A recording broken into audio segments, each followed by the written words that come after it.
По исходот на унгарскиот референдум, каде 98% од гласачите се изјаснија против задолжителните квоти на Европската Унија за распределба на мигрантите, реакции следуваа од сите страни. Од Европската комисија изјавија дека и покрај слабиот одзив на гласачи, останува на Будимпешта да реши како ќе се справи со исходот.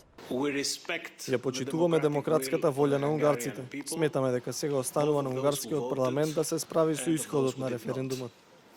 Сепак и покрај слабата излазност, премиерот на Унгарија Виктор Орбан прогласи победа. Според него повеќе унгарци ги отфрлиле квотите отколку што гласале за влегување во Унијата во 2003 година.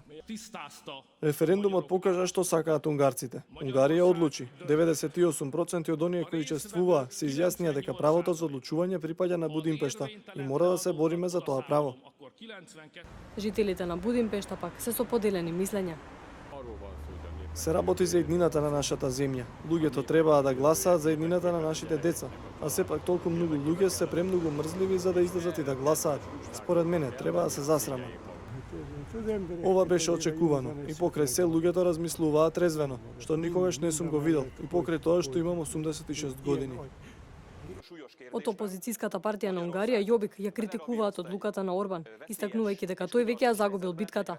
Од Јобик додадоа дека доколку премиерот не поднесе оставка, треба јавно да се извини за тоа што и го направил на државата.